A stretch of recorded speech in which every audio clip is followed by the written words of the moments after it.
자, 오후에 하나님 말씀은 이제 우리 요한복음 18장으로 들어가겠습니다.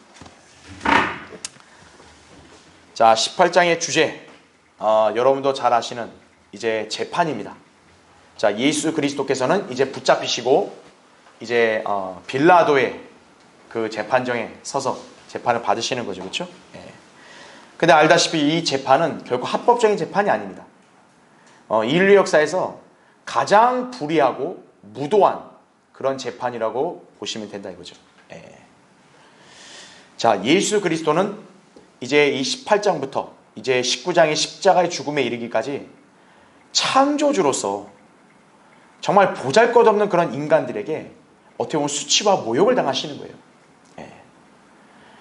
그러니까 그런 고난과 또 그런 고통을 다 견디시는 것은 바로 우리를 구원하시기 위함이죠. 그렇죠? 예. 그러니까 여러분들은 주님의 이 십자가 사건과 연관된 그런 본문을 읽을 때는 좀 더 우리가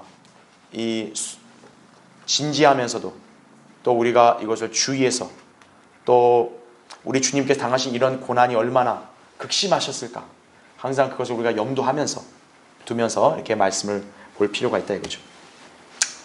자, 이제 우리 요한복음 18장으로 들어가는데 주제는 불법 재판을 받으시는 예수 그리스도다. 자, 그래서 주요 내용 보세요. 1번, 예수 그리스도께서 배반당하시고 체포되시는 사건이 1절부터 14절에 나옵니다. 예. 그러니까 주님은 이미 일찍이 예고하셨어요. 그분 자신이 붙잡히실 거라는 것을. 그렇죠? 예.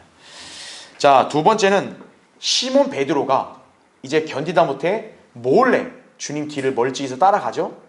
근데 결국 그것이 덫에 걸려서 베드로는 주님을 부인하고 맙니다. 그리고 그 사이에 주님께서는 불법 재판을 받으시죠. 그렇죠? 예. 대제사장들이 별 말도 안 되는 그런 진짜 거짓 증언을 갖다가 갖고 와가지고 예수 그리스도에게 혐의와 죄를 뒤집어 씌우는 거죠. 자, 그런 다음에 빌라도에 가서도 불법 재판을 받으시는 거예요. 그게 이제 28절부터 40절에 이제 예수님을 총독에게로 데려간 그런 사건이 기록되어 있다 이거죠. 자, 밑에 요약을 보면 18장은 제자들과 함께 겟세마네로 오셨고 거기서 잡히시어 총독 빌라도 앞으로 끌려가신 내용을 다룬다 이거죠. 자, 그 후에는 십자가에 달려 처형이 되시죠, 그렇죠? 자, 이 모든 건 뭡니까? 하나님의 정하신 뜻에 따라서 이루어지고 있는 거예요. 예. 그리고 그분은 이러한 일이 있을 거를 미리 아셨기 때문에, 그렇죠? 예. 그에 따라 주님은 순종하시고 또 십자가의 죽음을 결행하신 거죠. 자, 이제 일어난 이런 사건들, 일련의 사건들은 죄인들의 그와 같은 모순된 행동들의 극치를 잘 보여준다는 거죠. 예. 자, 이성적으로 도덕적으로 법적으로 죄를 알지도 못하는 분을 정죄하고 죽이려면 이런 억지와 모순을 수반하지 않을 수 없겠죠. 그렇죠? 정당하게 이분을 정죄할 수 없어요. 죄가 없으신 분인데. 그러니까 어떻게 한 거예요? 어거지를 쓰고 불법 재판을 하고 죄를 아예 뒤집어 씌워서 그분을 이렇게 죽음에 넘겨주는 것이죠. 그렇죠? 자, 우리 이제 18장을 이제 구체적으로 살펴볼 텐데 오늘은 첫 번째 주제, 예수 그리스도께서 배반당하시고 체포되시는 사건을 한번 공부해 보겠습니다. 자, 18장 1절을 보십시오. 예수께서 이런 말씀들을 하신 후 제자들과 함께 케드론 시내 건너편으로 가시더라. 거기에 동산이 있는데 이게 겟세마네라는 거 다 아시겠죠, 그렇죠? 주와 주의 제자들이 들어가더라 나옵니다. 자, 요한복음이라는 책이 제가 이 다른 복음서들과 좀 다른 특별한 면이 있다 그랬잖아요. 그걸 엿볼 수 있는 게 여기 18장이에요. 왜냐하면 여러분도 뭔가 좀 감을 잡으셨을 거예요. 다른 복음서에서 예수님이 겟세마네에서 있었던 일들을 묘사한 내용이 여기 요한복음에는 잘 안 나오네. 이걸 아마 여러분이 감을 잡으셨을 거예요. 자, 어떤 거냐? 거기 1번 보시면 요한복음에서는 주님께서 제자들과 함께 겟세마네 동산으로 들어가셔서 괴로움 가운데 기도하시는 사건이 있죠. 이게 생략이 되어 있는 거죠. 그럼 왜 성령님은 요한복음에서는 이 사건을 생략을 했느냐? 요한복음의 성격 때문에 그래요. 요한복음은 예수 그리스도의 어떤 인간적인 면을 드러낸 책이 아니라 전적으로 그분의 신성을 부각시켜야 되는 책입니다. 왜냐하면 예수님이 하나님의 아들이라는 걸 증거하는 책이니까. 그렇죠? 그러다 보니 그분의 인성에 해당하는 영역에 대해서는 어때요? 성령님이 요한복음에서만큼은 그거를 생략하신 거란 얘기죠. 예. 그렇게 이해하시면 됩니다. 그래서 괄호 1번을 보면 마태복음 26장 39절에는 예수님 막 괴로우셔가지고 아버지에게 가능하면 이 잔을 옮겨달라고 그렇게 요청하죠. 자, 누가복음 22장 44절에 따르면은 얼마나 고뇌 속에서 주님이 기도를 하셨는지 그 땀이 핏방울 같이 떨어졌다고 그렇게 묘사하고 있다 이거죠. 급기야는 거기 이제 구절이 좀 잘못됐는데 22장 43절에는 천사가 하늘에서 주께 나타나 힘을 돋워줬다라고 그렇게 설명을 하고 있습니다. 그러니까 누가복음이라는 책은 어떻게 보면 정반대로 주님의 인성이 굉장히 두드러지죠. 왜냐하면 인간이 그렇게 고뇌 속에 기도하면 얼마나 지치겠어요. 주님도 그런 면이 있으신 거예요. 근데 천사들이 와서 힘을 돋워줬다. 그분의 인성인 거죠. 자, 반면에 요한복음은 뭡니까? 신성을 강조해야 되니까 그 인성에 해당되는 부분들은 여기서는 언급되지 않은 거란 얘기죠. 예. 자, 그래서 괄호 2번 요한복음은 다른 복음서들에 비해 하나님의 아들이신 예수 그리스도의 신성을 강력하게 부각시키고 있다는 점에서 이런 기록들이 생략된 것이다 이거죠. 그래서 우리가 알 수 있는 것은 성경의 저자는 인간이 아니라는 거예요. 성령 하나님이시라는 거죠. 성령 하나님은 얼마나 용이 주도하시고 얼마나 이렇게 세밀하신지를 우리가 여기서 발견할 수 있는 거예요. 예.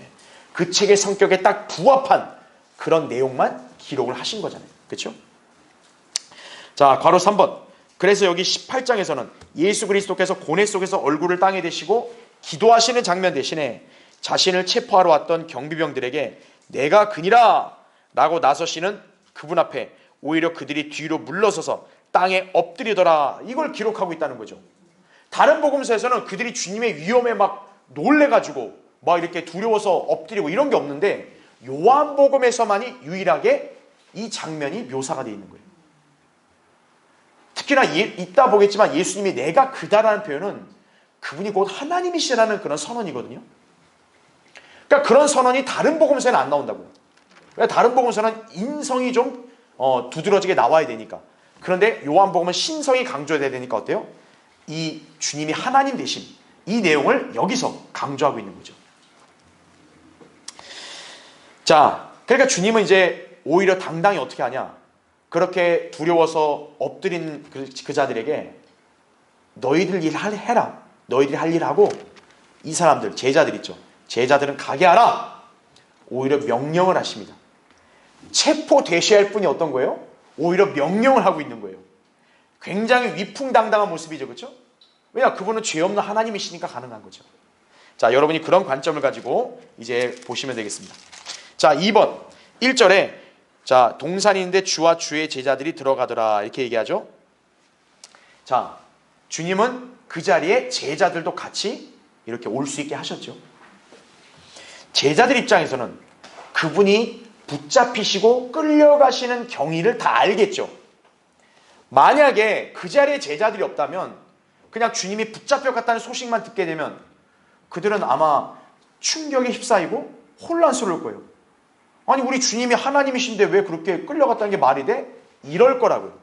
그런데 최소한 제자들은 이 붙잡히는 이 당시의 상황, 여기에 현장에 있었기 때문에 주님이 그렇게 단순하게 무기력하게 끌려가신 게 아니라는 점을 제자들은 알 것이라는 얘기죠.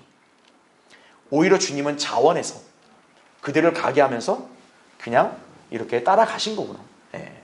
그렇게 여러분은 이해하실 수 있다는 얘기죠. 자, 주님의 그 의연한 모습, 제자들이 그걸 볼 수 있도록 하기 위해서 제자들도 여기에 같이 현장에 오게 하신 거라는 점. 그 점을 여러분이 이해하시면 됩니다. 자, 2절부터 6절을 보겠습니다. 주를 배반한 유다도 그 장소를 알고 있었으니 이는 예수께서 자주 그곳으로 제자들과 함께 다니셨기 때문이라. 그때 유다가 군대와 선임 제사장들과 바리새인들에게서 온 관원들을 이끌고 등불과 횃불과 무기들을 가지고 그곳에 오더라. 그러므로 예수께서 자기에게 다가올 모든 일을 아시고 나가시어 그들에게 말씀하시기를 너희가 누구를 찾느냐고 하시니 그들이 나사렛 예수라고 주께 대답하니 예수께서 그들에게 말씀하시기를 내가 그니라고 하시더라. 주를 배반한 유다도 그들과 함께 서 있더라. 주께서 내가 그니라 라고 말씀하시자 그들이 뒤로 물러서서 땅에 엎드리더라 이렇게 나오죠. 자, 1번 보세요. 주를 배반한 유다도 그 장소를 알고 있었으니 이렇게 나옵니다. 자, 의아할 수 있어요. 자, 주님은 유다가 배반할 걸 아셨잖아요. 유다가 주님을 붙잡으러 경비병들을 끌고 올 거란 점도 알고 계실 거란 말이죠. 그런데 주님은 딱 그 장소를 어때요? 하필이면 유다가 잘 아는 장소로 갑니다. 그렇죠? 우린 여기서 그 이유를 몇 가지 정리해 본다면, 일단 주님은 제자들과 평소에도 이 장소를 좀 수시로 갔을 거다, 이렇게 이해할 수 있겠죠. 예. 그러니까 주님이 이때 한 번만 간 게 아니라 사실 그 전에도 몇 번 가셨구나. 그러니까 유다도 그걸 알겠죠. 그렇죠? 자, 또 한편으로는 어떻게 볼 수 있냐? 유다 이스카리ot이 예수님을 배반하는 것은 사실 성경대로 되어가는 거죠. 그리고 유다가 배반함으로써 주님이 붙잡히는 것도 예언에 따라 성취가 되어야 되는 거죠. 그러니까 유다 입장에서는 그 일을 해야 됩니다. 근데 그 일을 해야 되는데 예수님이 마치 숨바꼭질 하듯이 모르는 장소에 가서 숨어 있으면 돼요, 안 돼요? 안 되잖아요. 유다가 배반하고 그 다락방에서 나갈 때 예수님이 뭐라고 얘기했냐? 네가 하는 일을 속히 행하라고 요한복음 13장 27절에 말씀했다 이거죠. 그러니까 주님이 그렇게 말씀해 놓고서 야, 나 찾아봐라 이러면 안 되잖아요. 그렇죠? 그러니까 유다도 잘 아는 그런 장소에 어떻게 보면 의도적으로 가신 걸 수도 있다는 얘기죠. 그러니까 뭐 여러 가지 가능성이 있지만 어쨌든 우리가 확실히 알 수 있는 거는 유다가 알 정도면 주님은 여기에 처음 가신 게 아니란 점이다. 그렇죠? 네. 자, 맨 밑에 2번. 유다가 군대와 선임 제사장들과 바리새인들에게서 온 관원들을 이끌고, 다음 페이지요. 등불과 횃불과 무기들을 가지고 왔다. 자, 지금 주님을 대적하는 자들이 이제 한밤중이니까, 이게 한밤중에는 빛이 있어야 되니까 어때요? 등불과 횃불을 가지고 왔죠. 그러면 자, 주님과 제자들은 어떨까요? 지금 주님과 제자들도 한밤중에 이 동산에 있는데 지금 여기에 주님이 제자들이 불을 들었단 말이 있어 없어요? 없습니다. 희한하지 않나요? 이 마귀에게 속한 자들은 등불과 횃불이 있어야만 거기를 이동할 수 있는 거고, 주님과 함께 있는 무리들은 그다지 횃불이 필요 없었다라는 점을 우리가 엿볼 수 있는 겁니다. 자, 왜 그게 가능할까요? 주님은 아무리 깜깜한 밤중이라도 불이 필요 없으셨던 거죠. 왜 필요 없으실까요? 주님 자신이 곧 빛이시기 때문에 그런 거죠. 요한복음 9장 5절에 나옵니다. 그러니까 주님과 함께 있는 제자들도 어떤 거예요? 그런 불빛이 인공 조명이 필요 없다는 사실이죠. 자, 괄호 1번. 사복음서 어디를 보아도 주님께서 혹은 제자들이 등불을 든 장면은 찾아볼 수 없죠. 주님의 일행은 불빛이 필요 없었습니다. 제가 밑줄 친 대로, 왜냐하면 주님께서는 세상의 빛이시기 때문에 그분이 계신 곳에는 굳이 불빛을 준비하지 않아도 대낮처럼 밝히 볼 수 있기 때문이라는 얘기죠. 예. 그래서 요한복음 11장 9절에도 누구나 낮에 다니면 넘어지지 아니하리니 이 세상의 빛을 보기 때문이라 말씀하고 있는 거죠. 여러분도 주님과 함께 동행을 하면 어떤 거예요? 여러분도 빛 가운데 걸어가는 거예요. 환하겠죠? 깜깜하지 않겠죠? 깜깜하지 않으면 어때요? 앞이 보이는 거예요. 심지어는 내 앞에 장애물도 보일 수 있는 거예요. 그러니까 빛이신 주님과 지속적으로 동행을 하면 어때요? 그 사람은 넘어지지 않는 거예요. 누가 넘어질까요? 빛이신 주님과 멀어져 있는 사람이 넘어지는 거예요. 다음 시간에 보겠지만 베드로가 그래서 넘어지는 거예요. 베드로가 주님의 제자면 주님이 붙잡혀가면 옆에 같이 가야죠. 차라리 갈 거면. 그게 아니라 어때요? 멀찍이 빛이신 분과 멀찍이 떨어져 가요. 그건 안전한 게 아니죠. 그렇죠? 예. 자, 괄호 2번. 빛을 거부한 사람들. 이 사람들은 깜깜한 데를 그냥 갈 수 없으니까 어떻게 해야 돼요? 인공 조명을 들어야 되는 거예요. 아주 초라해 보이죠. 예. 참 빛을 거부한 사람들이 사는 세상. 자, 이 세상에는 오직 뭐만 도래할 뿐이에요? 어둠만이 도래할 뿐이라는 거죠. 빛이신 주님을 붙잡았어요. 빛이신 주님을 십자가에 매달려 죽게 하셨어요. 빛을 죽게 했다면 그럼 빛이 없으니까 뭐밖에 없겠어요? 깜깜한 거죠. 그 주님이 십자가에 매달려 있을 때는 어떤 거예요? 한낮인데도 불구하고 깜깜한 거예요. 그래서 자, 그래서 거기 누가복음 22장 53절에도 내가 매일 성전에서 너희와 함께 있었으나 너희가 나를 잡으려고 손을 내미지 아니하였도다. 그러나 지금은 너희의 때요. 잘 보세요. 또 뭐라 그래요? 흑암의 권세라고 얘기하죠. 왜냐? 주님이 활동하시는 그런 시기가 아니니까 지금 지금은 죽으셔야 될 때니까 이제는 어둠의 세력들이 활동하는 시기니 흑암의 권세가 있다고 말하는 거죠. 그러니까 그런 세상은 어떻겠어요? 완전히 깜깜하죠. 예. 자, 3번 보십시오. 5절에 자, 주님 먼저 물었죠. 너희가 누굴 찾냐?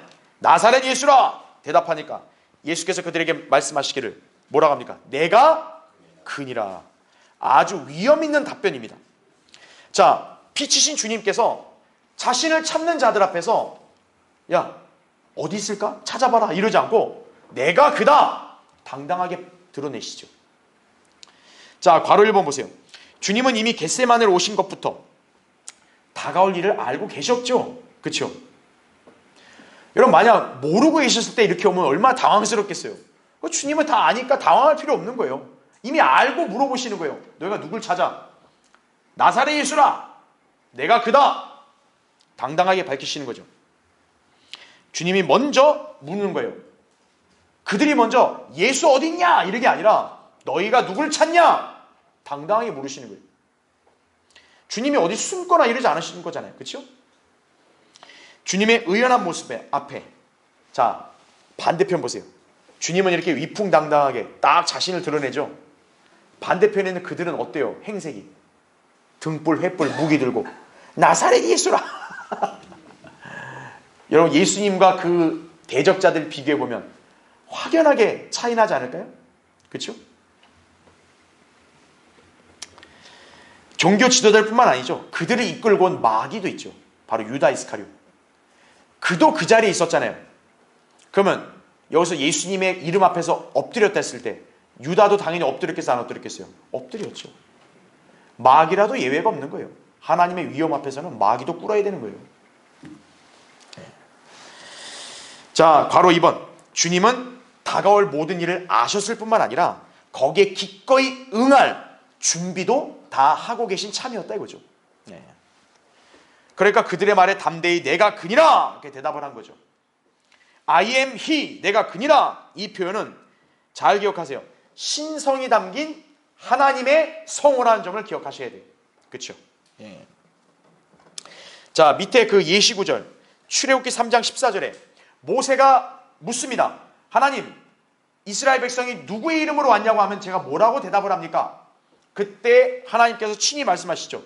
나는 곧 나니라. I am that I am 이거죠. 그 다음에 뭐라 그래요? 나이신 분 이렇게 얘기하죠. 이게 영어로 I am입니다. 그러니까 하나님의 어떤 신성을 나타내는 상징적인 표현이 뭐예요? I am, 나는 이거예요.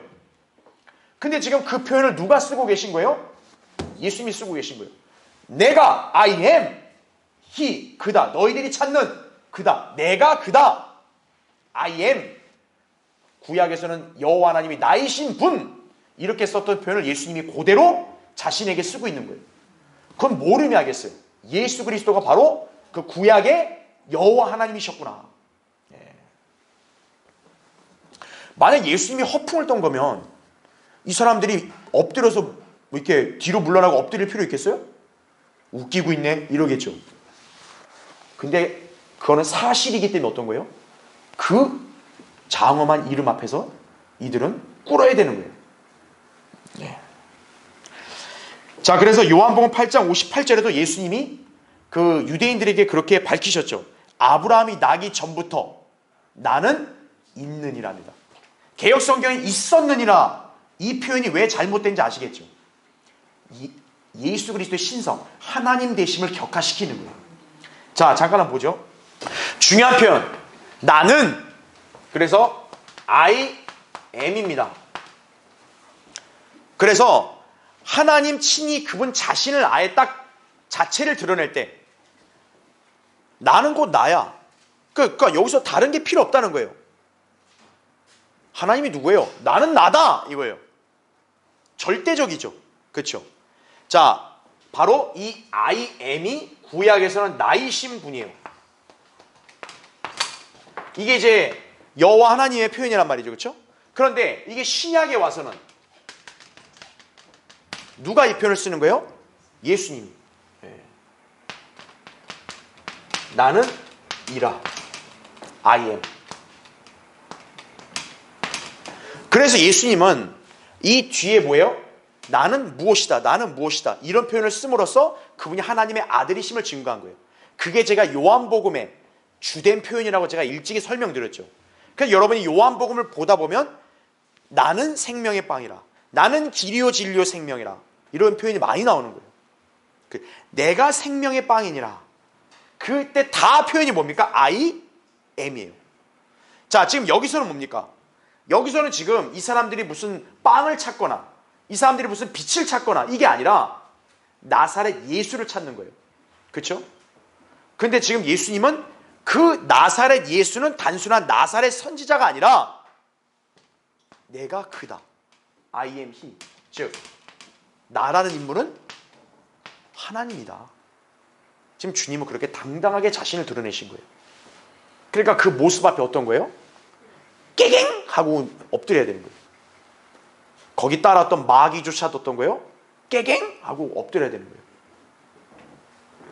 이 이름 앞에 까불면 안 된다는 거죠. 네. 그래서 이 I am이라는 것이 뭐냐? 바로 예수 그리스도의 신성을 증거하는 거예요. 이게 요한복음 8장 58절에도 아브라함이 나기 전부터 나는 있는이라고 하는 게 I am, 바로 이 표현이라고. 근데 개역성경에는 있었다, 과거용어를 쓰는 거예요. 그러니까 예수님의 신성을 부정하는 거죠. 그게 왜? 예수님은 과거에만 계신 분이 아니에요. 현재 시제는 영어에서 어떤 의미가 있냐면 불변하는 진리, 만고의 진리를 설명할 때 현재 시제를 쓰는 거예요, 영어는. 그래서 우리 한글 킹제임스 성경만이 정확하고 올바른 표현했다 이거죠. 나는 있느니라 이거죠. 예. 나는 곧 나니라. 지금 여기서는 내가 그니라 이렇게 표현하시는 거예요. 그렇죠? 자, 괄호 3번. 예수님께 저기를 품고 있던 죄인들조차 이 성호를 들었을 때에는 물러나서 땅에 엎드릴 수밖에 없었죠. 심지어 그 자리에 있던 마귀도 마찬가지였다 이거죠. 예. 유다 이스카리ot이 뻣뻣하게 서 있을 수 있었겠어요? 아니죠. 똑같이 엎드리는 거죠. 자, 그래서 괄호 4번. 이런 관점에서 볼 때, 자, 주님은 체포당하신 게 사실 뭐예요? 아니에요. 주님이 갑자기 예기치 못하게 누가 찾아서 갑자기 끌고 와, 이게 아니라는 거예요. 주님은 오히려 체포를 당해 주신 거예요. 당해 주신 거예요. 왜냐? 주님께서 허락하지 않으면 어때요? 죄인들은 그분의 털끝 하나도 건드릴 수 없기 때문에 그런 거예요. 누가복음 4장 30절, 요한복음 8장 59절 나오죠. 주님께서는 다만 성경을 이루시기 위해서 죄인들에게 자신을 내어 주셨을 뿐이라는 얘기죠. 예. 자, 괄호 5번 보세요. 한편 유다는 무리들에게 예수님을 알리고자 그분께다가 입을 맞췄죠. 자, 다른 복음서에는 유다가 그 병사들이 끌고 와서 그게 깜깜하니까 예수님이 누군지를 모르잖아요. 그러니까 자기가 가서 내가 입 맞추면 그 사람이 예수니까 붙잡으라, 이게 나오거든요. 요한복음에 그게 안 나옵니다. 그렇죠? 그럼 순서가 뭐냐? 이게 먼저 순서예요. 먼저 엎드렸고, 그리고 이제 주님이 이들을 가게 하라. 그런 다음에 어떻게 한 겁니까? 일어나서 유다가 이제 속닥거린 거죠. 내가 입 맞추는 사람이 그러니까 잡으라고. 그죠? 그렇게 이해하시면 됩니다. 자, 다음 페이지요. 자, 내가 그니라 이렇게 말하니까 다들 땅에 엎드렸죠. 물러나서 주님은 자신이 나이신 분, 나는 곧 나니라 라는 그 존엄하신 이름으로 불리시는 분임을 밝혀주셨을 뿐만 아니라 그들이 체포하여 곧 십자가에 처형할 그분은 육신을 입고 오신 하나님이셨음을 확인해 주신 것이다 이거죠. 주님은 그들 앞에 자신의 실체를 보여주신 거란 얘기죠. 그러니까 나사렛 예수를 할 때 여기 있어, 이게 아니라 왜 굳이 내가 그니라 이 표현을 왜 쓰셨냐? 너희들이 지금 잡으려고 하는 그 나사렛 예수는 사실은 누구라는 거예요? 하나님이시다. 너희들이 소위 경외한다고 하는 하나님이시다는 점을 다시 한번 천명하는 거예요. 예. 자, 이제 7절부터 11절 볼 텐데요. 보십시오.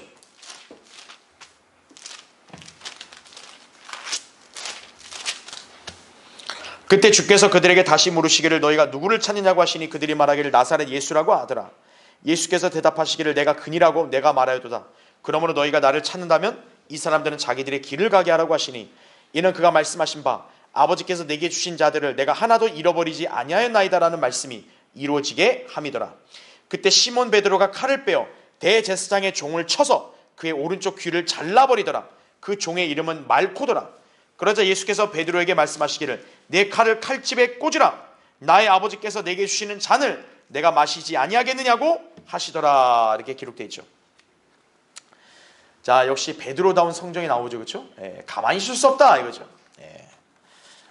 근데 베드로가 성미가 급하니까요. 그렇죠? 그러니까 육신적인 사람은 뭐냐? 조급해요. 일단 뭐부터 막 질러보는 거예요. 그냥. 근데 그러고 넘어질 때가 많죠. 그렇죠? 자, 1번 보십시오. 자, 8절에 주님이 오히려 이들에게 명령을 하세요. 너희가 나를 찾는다면 이 사람들은 자기들의 길을 가게 하라. 여러분, 주님이 왜 이렇게 명령을 하셨을까요? 왜 제자들에겐 자기 길을 가게 하라고 그들에게 명령하셨냐?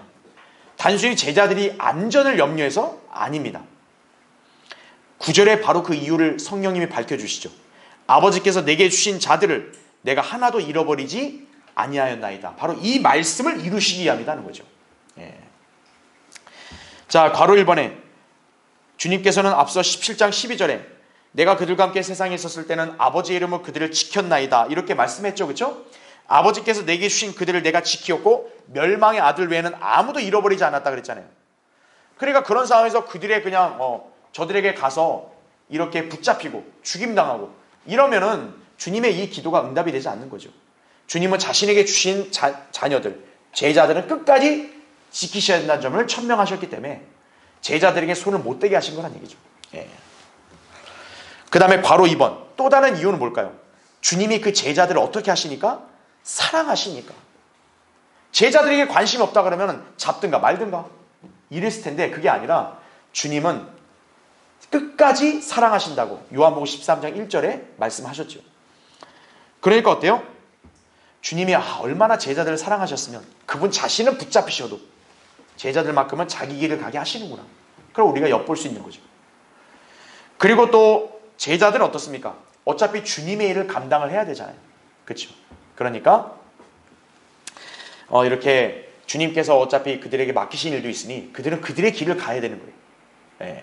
그러니까 그들의 길을 가게 하고 너희가 찾는 나사렛 예수 바로 나다 이거죠. 나를 잡아가라 이렇게 말씀하시는 거죠.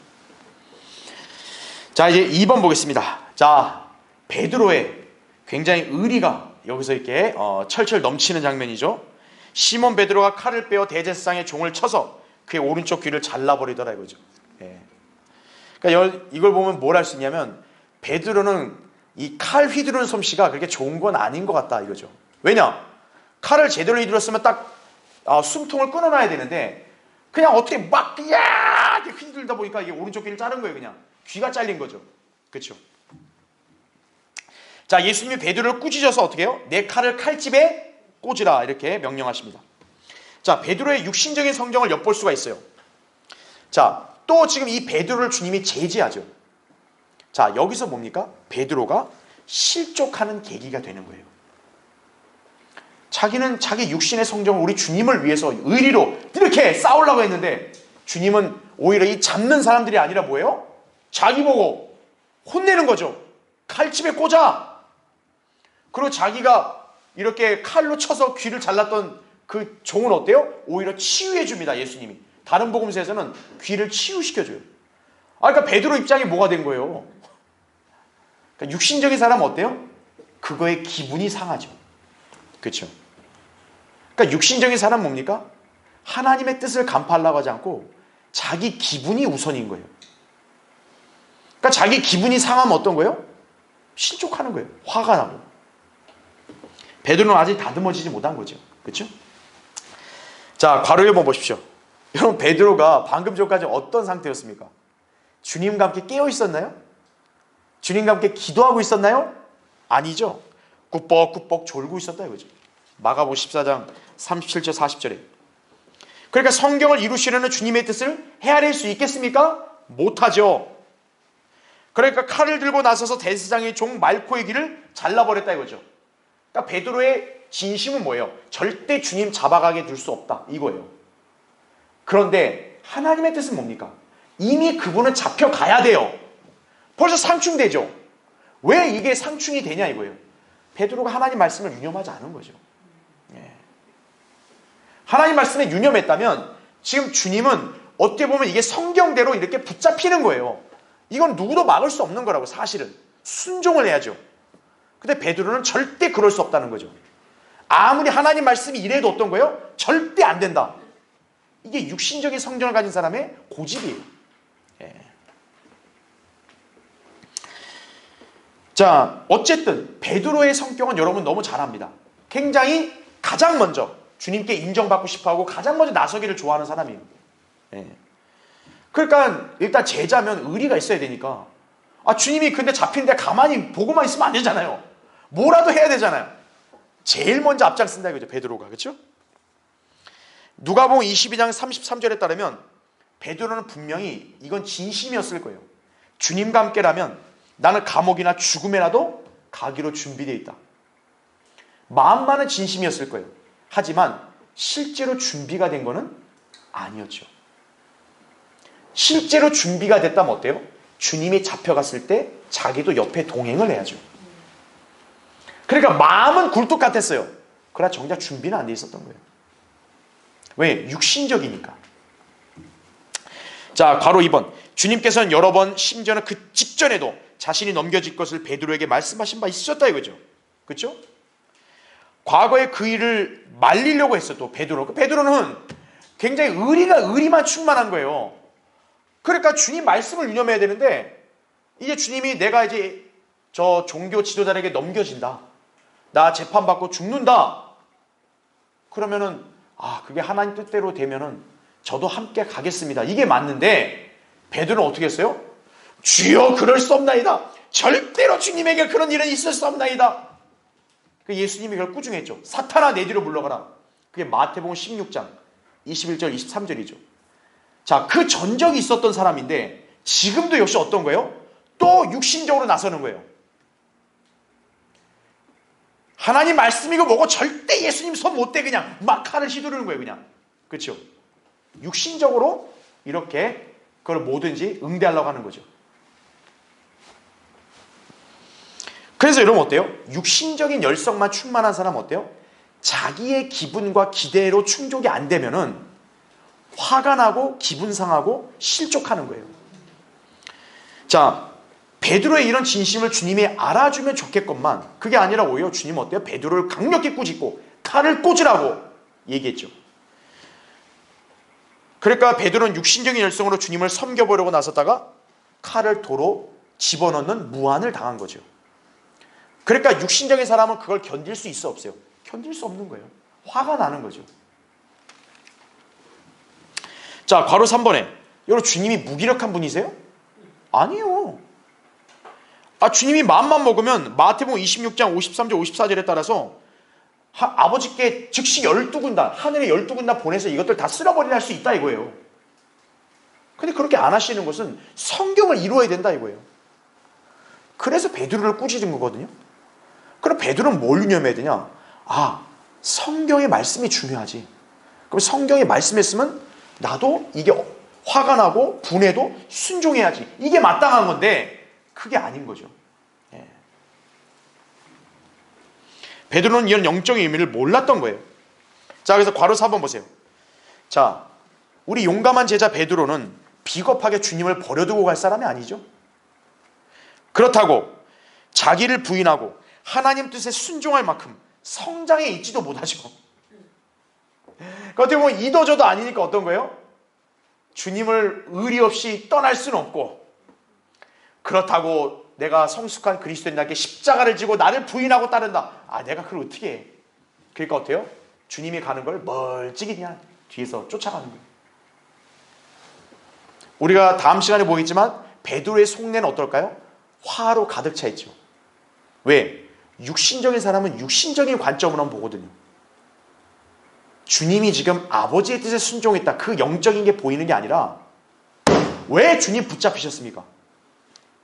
이거예요. 내가 주님을 안 붙잡히게 하려고 내가 싸우려 했는데 왜 오히려 나를 제지했냐고. 이런 화로만 가득 차 있는 거예요.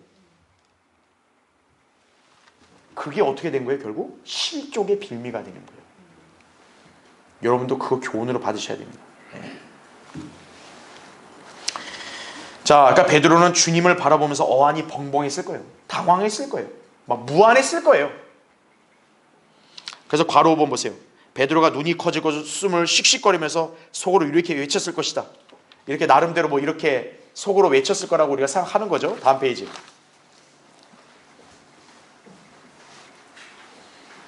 자, 주님은 베드로의 그 육신적인 그 어떤 행위에 대해서 인정하지 않으시죠.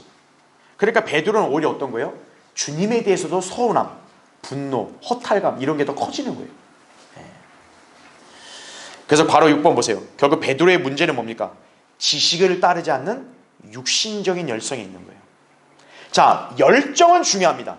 그런데 그 열정이 하나님의 말씀에 따른 지식에 기반한 열정이 아니라 자기 육신, 자기 기분에 따른 열성이다. 그건 위험한 거예요.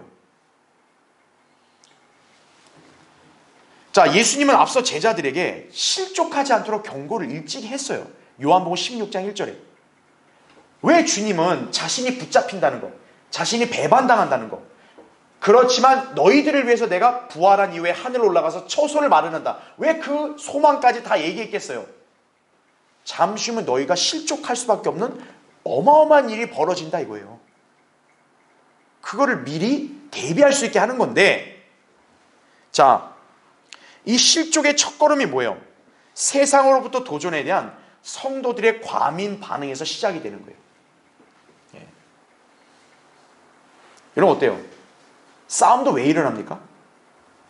한쪽이 뭔가 발끈해서 반응이 나오면 싸움이 시작되는 거죠. 그렇죠? 성도들이 성숙한 자세로 이렇게 유혹과 위협을 이겨내지 못하고 육신적으로 패배하게 되는 게 뭐냐? 바로 과민 반응이에요. 마귀와 세상은 여러분을 언제라도 넘어뜨리려고 가진 획책을 다 쓸 거 아니겠어요? 여러분을 도발할 수도 있고, 그렇죠? 여러분의 화를 돋궈서 막 욕도 하게 할 수도 있고, 그렇죠? 심지어는 막 가족 간에 불화도 일으키게 할 수 있고, 그렇죠? 여러분의 믿음에 대해서 막 그렇게 딴지를 걸게 할 수도 있고, 여러 가지가 있다고요. 근데 우리 그리스도인들이 성숙하지 못하면 어때요? 자기도 육신이 있다 보니까 육신적으로 과민 반응하는 거예요. 그러면 그게 실족이 되는 거예요. 자, 베드로는 주님의 이런 충고, 성경적인 예언을 경시했잖아요. 그러니까 실족하는 계기가 되고 말았던 거죠. 그렇죠? 자, 3번 보세요. 자, 11절에 예수께서 베드로에게 말씀하시기를 내 칼을 칼집에 꽂으라. 나의 아버지께서 내게 주시는 잔을 내가 마시지 아니하겠느냐? 주님은 하나님의 구원 계획을 성취하기 위해서 그분의 뜻에 순종해야 함을 강조하시는 거예요. 그분이 뭘 잘못하거나 약해서 잡히는 게 아니라는 거예요. 자, 괄호 1번 보세요. 자, 주님은 지금 뭐라고 표현합니까? 아버지께서 내게 주시는 잔이라 얘기합니다. 자, 마태복음 26장 39절에도 예수님은 가능하면 아버지께서 이 잔을 옮겨달라고 이렇게 기도하셨잖아요. 그 잔이에요. 그런데 아버지는 그걸 옮겼어요, 안 옮겼어요? 안 옮겼어요. 아버지는 아들에게 줬어요. 반드시 마셔야 된다고 준 거예요. 근데 아들이 그걸 거부해요, 끝까지? 그럴 수 없다고. 그러니까 주님이 순종하시는 거예요. 내가 마셔야 된다 이거예요, 이거는. 그래서 그분께서 갈보리에서 받아 마시셨던 바로 그 잔이다라는 얘기죠. 괄호 2번. 자, 그럼 이 잔의 정체는 뭘까요? 단순한 죽음이 아니에요. 예수님은 한 번도 육신의 죽음을 무서워한 적이 없어요. 여기서의 잔은 뭐냐? 하나님의 진노의 잔이다 이거죠. 죄 없는 분이 하나님의 그 무시무시한 진노를 받을 이유가 없는데 우리 같은 이 악한 죄인들을 대신해서 어떤 거예요? 그 하나님의 어마어마한 진노를 받아야 된다니까 그게 우리 주님은 감당하기 어려우신 거죠. 그래서 그분의 인성에 따라 가능하면 옮겨달라고 하신 거예요. 근데 아버지는 어떻게 했어요? 노, 안 된다. 마셔라. 그러니까 주님이 순종하시는 거죠. 여러분, 아버지가 그렇게 마시라고 줬는데 예수님조차도 그걸 순종하는데 일개 인간이 그걸 거부해요? 베드로가 그걸 막을 수 있는 거예요? 아, 마시면 안 돼요! 그럴 수 있는 거예요? 아니란 얘기죠. 그 점을 알았어야 되는데 당시에 베드로는 몰랐다는 얘기죠. 자, 그래서 밑에 예레미야 25장 15절, 시편 75편 8절, 이사야 51장 17절 다 제가 예시구절 해놨으니까 여러분 이거 참조해서 보시면 됩니다. 그래서 괄호 3번도 뭡니까? 주님이 오죽하면 혼이 슬퍼 죽을 지경을 하잖아요. 혼이 슬퍼. 이 진노의 잔이 얼마나 무겁고 얼마나 괴로운 거면 주님 자신의 혼이 슬퍼 죽을 지경이라고 하잖아요. 예. 자, 그런데도 어때요? 아버지가 원하니까 어때요? 아들은 마신 거죠. 여기서 우리는 또 뭘 볼 수 있습니까? 예수님은 단순히 아버지 명령을 마지못해 따른 게 아니에요. 예수님은 아버지의 명령에 순종한 것 그 이상으로 뭡니까? 아버지를 사랑하시는 거예요. 그리고 아버지를 신뢰하는 거예요. 그러니까 예수님이 기꺼이 진노의 잔도 마시겠다 이거예요. 여러분도 예수님의 그 점을 이렇게 본으로 배워야 되는 거예요. 우리가 단순히 어거지로 마지못해서 하나님 이렇게 말씀하시니까 들어 알았어요 이게 아니라 우리에게 명령하시는 그분을 사랑하고 신뢰하면 우리는 자발적으로 기꺼이 성경대로 실행할 수 있는 거예요. 여러분도 그런 마음을 가져야 된다는 얘기죠. 그렇죠? 자, 이제 12절부터 14절 보겠습니다. 자, 거기 18장 12절부터 14절. 그때 군대와 대장과 유대인 관원들이 예수를 붙들어 묶으니라. 여러분 보세요. 예수님이 직접 가겠다고 했는데도 어때요? 끝까지 묶어버려야 해. 그렇죠? 그래야 주를 먼저 안나스에게로 끌고 가니 이는 그가 그의 대제사장인 카야파의 장인이기 때문이다. 그런데 카야파는 한 사람이 백성을 위하여 죽는 것이 유익하다고 유대인들에게 권유한 자더라 말씀하는 것이죠. 자, 우리 교환해 보시면 1번에 12절. 죄인들의 한심한 모습을 엿볼 수 있죠. 주님이 친히 가겠다는데 왜 굳이 꽉 묶냐 이거예요. 자, 괄호 1번 보세요. 불과 얼마 전까지만 해도 주 예수 그리스도의 입에서 나온 하나님의 성호를 듣고 땅에 엎드려 있었잖아요. 그렇죠? 그리고 베드로가 휘두르 칼에 그 병사 귀가 잘렸지만 주님이 기도 치유해 줬잖아요. 그 기적을 봤잖아요. 그런데도 이 유대인들은 뭐예요? 언제 그랬냐는 듯 빨리 주님 묶고 빨리 체포해서 데려가려고 하죠. 자, 목이 굳은 죄인들의 본 모습을 우리가 볼 수 있는 거예요. 괄호 1번 보세요. 죄인들은 늘 하나님을 시험하고 조롱하면서 어떤 식으로 거짓말하냐? 하나님이세요? 능력 좀 보여주세요. 하나님이면 이거 좀 해보세요. 그러면 내가 믿어드리겠습니다. 이게 알량한 인간들이 하나님 앞에서 감히 이렇게 행세한다 이거죠. 그 예가 뭐냐? 주님이 십자가에 매달렸을 때 밑에 사람들이 뭐라 그랬어요? 이스라엘의 왕이면 십자가에서 내려와 봐 이랬잖아요. 그러면 믿을게 이랬잖아요. 얼마나 가증스럽습니까? 그렇죠? 마태복음 27장 40절에 나온 거죠. 다음 페이지. 그래서 괄호 3번에 죄인들은 잘린 귀가 순식간에 다시 붙었죠. 여러분 만약 그 기적을 여러분 눈앞에서 봤다고 생각하세요. 여러분 그거 그냥 아무것도 아니야? 이럴 수 있어요? 자, 심지어 예수님은 죽은 지 나흘 된 나사로 살렸어요. 그거 봤잖아요. 자, 바다와 강이 어때요? 주님 명령에 따라 갈라지기도 하고 잠잠해지기도 하고. 그렇죠? 그런 기적을 봐도 어떤 거예요? 인간은 하나님 앞에 끝까지 굴복을 안 한다 이거죠. 그러니까 우리가 복음 전하다 보면 하나님 어떻게 믿어? 그 예수님 그거 믿을 수 있어? 야, 예수님이 하나님이 계시면은 이게 세상에 저 악한 자들도 다 좀 쓸어봐라. 너 이거 어떻게 해봐라. 하나님이 계시면 그래야 되는 거 아니냐. 그렇게 얘기하잖아요. 그런데 만약 하나님이 그렇게 하셨다고 해봐요. 그러면 그 사람들이 그걸 믿을까요? 그러고 나서? 인간은 말뿐이에요. 또 지나면 또 안 믿는 거예요. 핑계 대면서. 그건 그건데 또 그게 아니라 또 이건 어쩌고 저쩌고. 인간 항상 그래요. 자, 주님께서 베드로한테 그랬잖아요. 내가 아버지께 요청하면 12군단의 천사들이 와서 다 없애버린다고. 자, 만약에 주님이 12군단을 대동했다고 쳐요. 그럼 그 모습을 보고 유대인들은 예수님 믿었을까요? 또 보면 내가 꿈을 꾼 거야. 환상을 본 거야. 또 이럴 거라고요. 네. 자, 괄호 4번. 죄인들은 하나님의 능력을 보아도 어때요? 쉽사리 참된 믿음을 갖지 않는다. 네. 그게 인간의 완악한 죄의 본성이에요. 그래서 거듭나야 되는 거예요, 인간이요. 네, 거듭나서 하나님의 본성에 동참해야 그 사람이 하나님의 말씀을 믿을 수 있는 거예요. 여러분, 마귀는 어떻습니까? 하나님의 존재를 알고 믿고 떤다 그래요. 야고보서 2장 19절. 근데 인간들은 어때요? 하나님 앞에 떨지도 않아요. 저 뻔뻔한 저 세상 인간들 봐요. 하나님 앞에 떨지도 않잖아요. 마귀조차 떠는데 인간은 안 떠는 거예요. 하나님이 어디 있어? 예수가 어디 있어? 너나 믿어. 이러고 있는 거예요. 그게 완악한 인간의 본성이다 이거죠. 그래서 뭡니까? 하나님이 그런 인간을 고치려면 어떻게 해야 돼요? 하나님이 친히 이 땅에 내려오실 수밖에 없는 거예요. 이런 인간으로는 답이 없어요. 그러니까 하나님이 친히 내려오신 거예요. 인간의 그런 양심, 도덕, 알량한 그런 이렇게 선행 아무짝에도 쓸모없는 거예요. 하나님이 친히 구속사역을 완성해야겠구나. 인간이 거듭날 수밖에 없구나.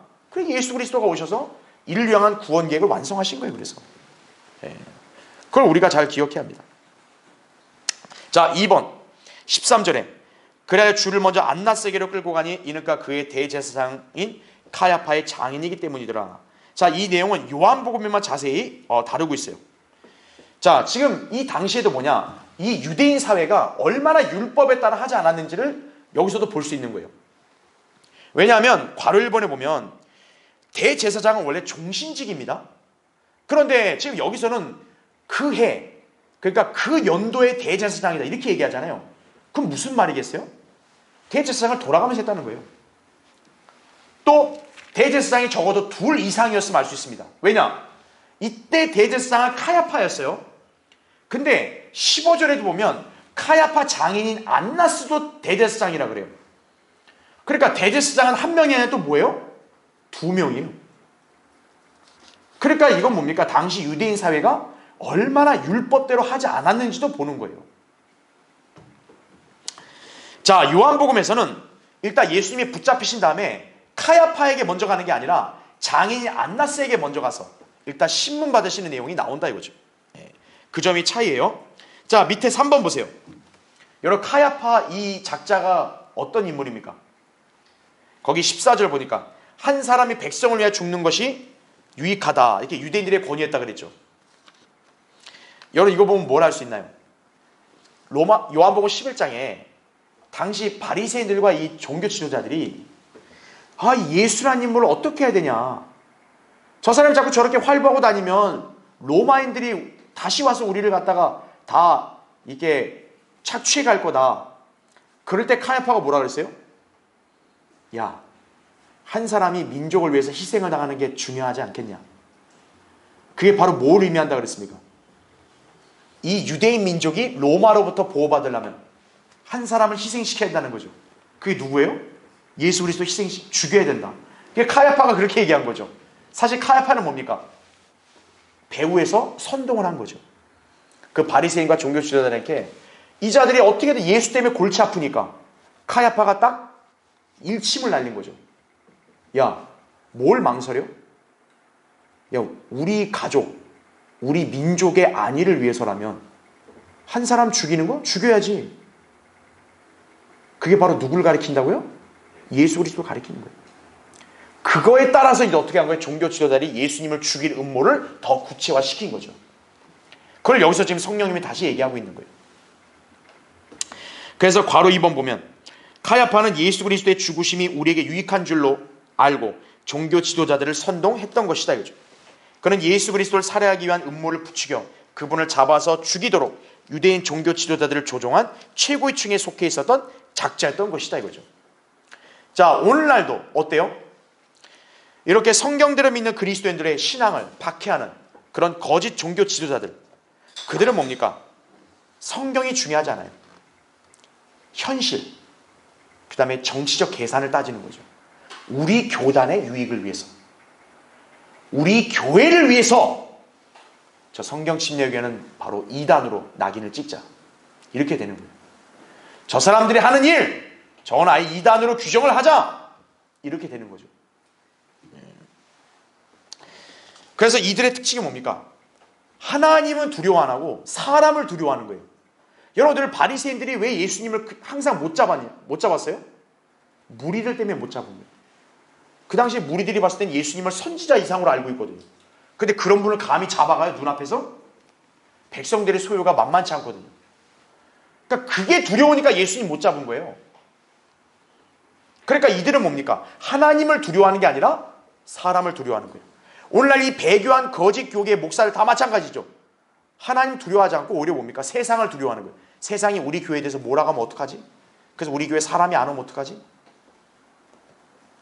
그런데 하나님의 사람은 뭡니까? 우리는 사람을 두려워하지 않고 하나님을 두려워하는 것이죠. 항상 그 원칙을 우리가 잘 기억하고 있었는 얘기죠. 자, 종교 지도자의 실상을 여러분 잘 봤습니다. 다음 시간에 또 이어서 보도록 하겠습니다.